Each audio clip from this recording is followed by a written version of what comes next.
Vous vous sentez l'âme d'un romantique et vous êtes friand de nouvelles aventures. Alors les cabanes perchées sont faites pour vous. Pas besoin de se réserver cette petite escapade uniquement durant les beaux jours. Fini le concept Boy Scout, tout est équipé pour vivre l'expérience même par moins 15 degrés. Reportage de Guillaume Moulard et de Guillaume Dujardin.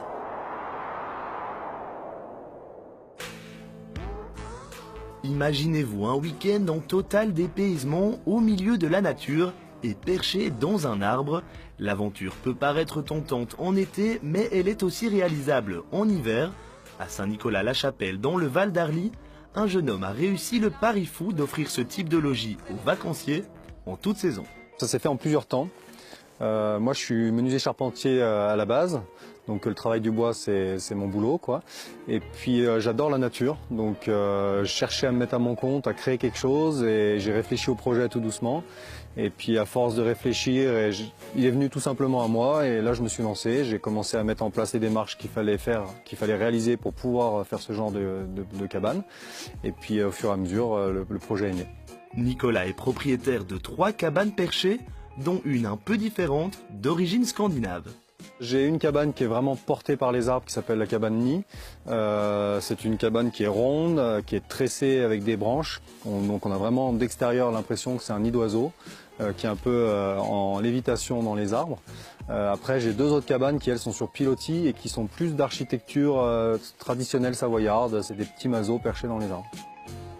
Le confort et le luxe résident dans le fait qu'en fait on a l'eau, l'électricité, donc les douches, les WC, le chauffage dans les cabanes. Donc on peut venir même par moins 20 degrés, c'est pas un souci. Donc elles sont ouvertes toute l'année. Ça suffit à dire que c'est des cabanes entre guillemets de luxe. Parce que amener le confort dans des cabanes perchées dans les arbres à 6 mètres de haut, tout de suite c'est plus compliqué que de faire un chalet lambda quoi. Au niveau du chauffage, déjà les cabanes à la base sont très bien isolées avec de la laine de bois, donc c'est naturel. Donc déjà une bonne isolation, ça permet de moins chauffer forcément parce que ça garde bien la chaleur. Après j'ai un poêle à granulé de bois qui permet de pas demander aux personnes de faire du feu. C'est-à-dire que moi je m'occupe de tout, le poêle gère aussi les températures. On peut programmer les températures à l'heure près, au degré près, sur 24 heures. Donc on fait un petit peu ce qu'on veut. L'hiver est malgré tout un milieu hostile. Le froid et la neige notamment peuvent user l'extérieur des habitations. La sélection d'un bois spécifique ne se fait donc pas uniquement sur base d'un choix esthétique. Certes, il faut être en adéquation avec l'espace naturel, mais aussi penser à la longévité des matériaux utilisés. Le bois utilisé, l'essence de bois, c'est du mélèze. Donc le mélèze est imputrescible à la base, donc il n'est même pas traité, c'est un bois qui résiste à l'humidité. Donc ça, il n'y a aucun problème là-dessus. Par contre, c'est vrai que le froid peut poser des problèmes pour l'eau. Parce que l'eau est sous terre dans les canalisations, mais il faut les faire remonter dans la cabane.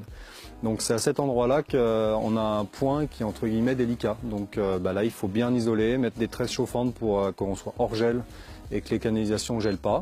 Voilà, c'est plus complexe, mais ça se fait. L'une des 3 cabanes de Nicolas offre un sauna et un jacuzzi, tous deux situés sur la terrasse de l'habitation. Le choix des matériaux n'est encore une fois pas anodin. Notre Savoyard a dû amener un imposant épicé à 2 pays pour soutenir la structure. Donc là, on a un tronc d'arbre qui a été rapporté. C'est pas un arbre qu'on a coupé ici. Il vient du village d'en face à Bellecombe, donc à 10 km. C'est l'arbre porteur du spa qui est encastré dans la terrasse.